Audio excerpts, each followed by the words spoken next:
کہ زکوٰۃ سے منع کرنے والوں کے لیے سختی آئی ہے۔ جو زکوٰۃ نہیں ادا کرتے، زکوٰۃ دینے سے روکتے ہیں، اپنے ہاتھوں کو روکتے ہیں زکوٰۃ کی ادائیگی سے، یا زکوٰۃ لینے کے لیے گورنمنٹ کی طرف سے یا کسی ادارے کی طرف سے جو بندے آتے ہیں ان کو منع کر دیں، ایسے اشخاص کے لیے کیا سختی ہے؟ سیدنا ابو ذر رضی اللہ تعالیٰ نبی کریم صلی اللہ علیہ وسلم کے صحابی ابو ذر غفاری وہ کہتے ہیں جئت الی رسول اللہ صلی اللہ علیہ وسلم، سیدنا ابو ذر رضی اللہ تعالیٰ عنہ فرماتے ہیں کہ میں نبی کریم صلی اللہ علیہ وسلم کی خدمت میں حاضر ہوا، وَهُوَ جَالِسٌ فِي ظِلِّ الْكَعْبَةِ، اور نبی کریم صلی اللہ علیہ وسلم کعبہ کے سائے میں بیٹھے ہوئے تھے۔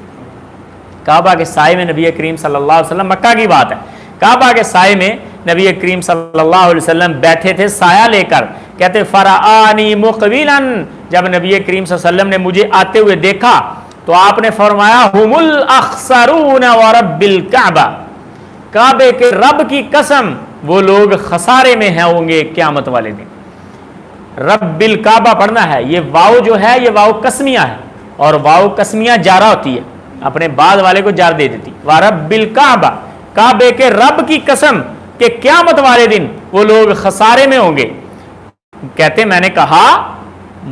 مالی لعلہ انزل فی شیء، مجھے آتے ہوئے دیکھ کے نبی صلی اللہ علیہ وسلم یہ بات کہی، کہیں میرے بارے تو کوئی بات نہیں ہوئی؟ کہ میں آ رہا تھا، میں ڈر گیا کہ میں آ رہا تھا اور نبی کریم صلی اللہ علیہ وسلم مجھے دیکھ کے کہا ہم الاخسرون ورب الکعبہ یوم القیامہ، قیامت والے دن وہ لوگ گھاٹے میں ہیں، نقصان میں ہیں، خسارے میں ہیں۔ کہتے میں پریشان ہو گیا کہ ابو ذر کہیں تیرے بارے میں تو کوئی چیز نازل نہیں ہوگی؟ کہتے میں نے کہا من ہم فدا کا ابی و امی، اے نبی آپ پر میرے ماں باپ قربان، کون لوگ خسارے میں ہوں گے؟ اور صحابہ کا نبی علیہ الصلوۃ والسلام کو یہ کہنا عام تھا، صحابہ بڑے موقع پر رسول اللہ صلی اللہ علیہ وسلم کو یہ بات کہتے تھے آپ پر ہمارے ماں باپ قربان ہوں، اور نبی کریم صلی اللہ علیہ وسلم کے صحابہ عموماً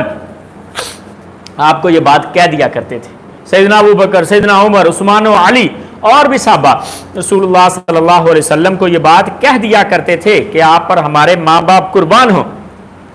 لیکن ایک صحابی ایسے ہیں جن کو یہ اعزاز حاصل ہے کہ ان کو نبی کریم صلی اللہ علیہ وسلم نے کہا تیرے اوپر میرے ماں باپ قربان۔ کون سے صحابی؟ سعد بن ابی وقاص رضی اللہ تعالیٰ عنہ۔ جنگ احد کے اندر جب سیدنا سعد رضی اللہ تعالیٰ عنہ تیر اندازی کر رہے تھے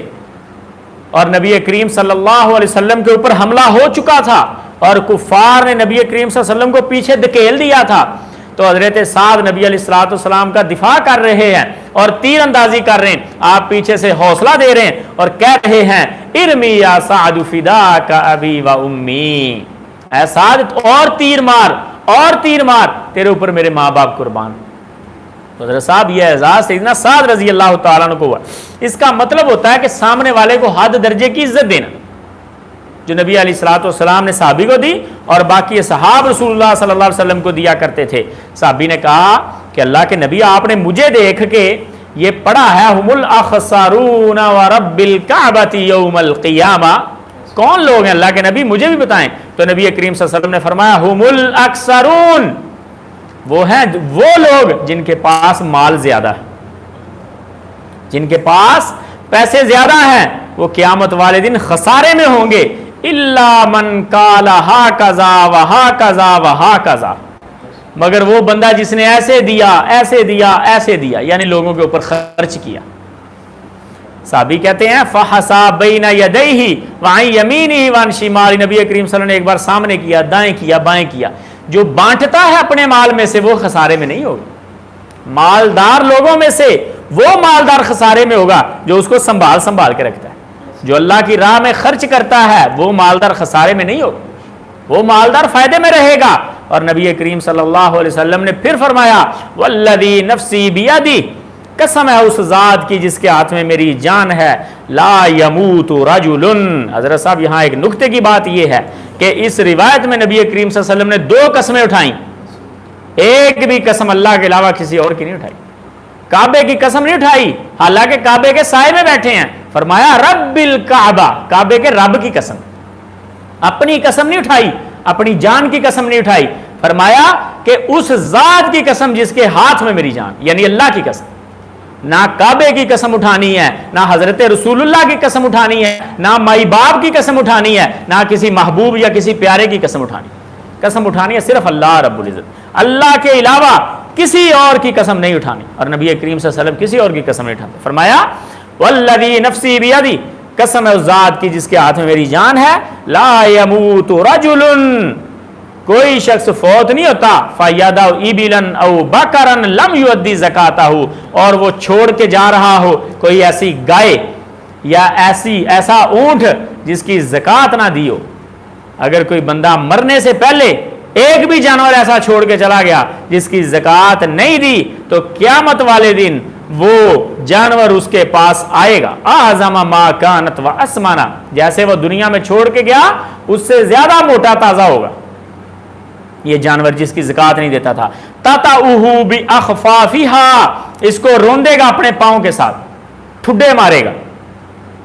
یہ جانور، وتنتہہ بقرونھا، اور اس کو مارے گا اپنے سینگوں کے ساتھ، کما نفذت اخراھا عادت علیہ اولاھا، ایک سینگ ٹوٹے گا مار مار کے تو دوسرا تر و تازہ ہو جائے گا، پھر اس کے ساتھ مارنا شروع کر دے گا، دوسرا ٹوٹے گا تو پہلا تر و تازہ ہو جائے گا، اور یہ اس کو گیند کی طرح، فٹ بال کی طرح ادھر قیامت والے دن گھماتا پھرے گا جانور کہ تو نے میری زکات کیوں نہیں دی۔ حتیٰ یقضی بین الناس، یہاں تک کہ لوگوں کے درمیان فیصلہ ہو جائے گا، جب فیصلہ ہو جائے گا جنتی جنت میں اور جہنمی جہنم میں پہنچ جائیں گے، پھر اس کا مسئلہ حل ہوگا، جو بھی ہوگا جہنم والا یا جنت والا یہ اللہ بہتر جانتا ہے۔ لیکن قیامت والے دن یہ بندہ رسوائی کا سبب ہوگا اپنے اس مال کی وجہ سے جس کی یہ زکات نہیں دیتا۔ اور حضرت صاحب یہ صرف جانوروں کے بارے میں نہیں ہے، اگر آپ اپنے کسی پلاٹ کی زکات نہیں دیتے، اپنے بینک بیلنس کی زکات نہیں دیتے، تو وہ بھی قیامت والے دن سانپ کی شکل میں آپ کے سامنے آئے گا، اور حدیث میں آتا ہے کہ موٹے تازے سانپ کی شکل میں سامنے آئے گا اور آ کے کہے گا انا کنزک انا مالک، میں تیرا خزانہ ہوں، میں تیرا مال ہوں، یہ بندہ دے کے پریشان ہو جائے گا۔ اور جس مال کی بندہ زکات دیتا ہے وہ آگے سے تنگ نہیں کرے گا، وہ اس کے لیے خیر کا سبب ہوگا، حضرت صاحب وہ خیر کا سبب ہوگا۔ اور سیدنا عبداللہ ابن عمر کہتے ہیں کہ جس مال کی زکات دے دی جائے وہ کنز نہیں رہتا، وہ کنز میں سے نکل کے وہ اس کا مال اللہ کا فضل بن جاتا ہے، وہ کنز نہیں رہتا، وہ پھر اللہ کا فضل بن جاتا ہے۔ ایسا کوئی مسئلہ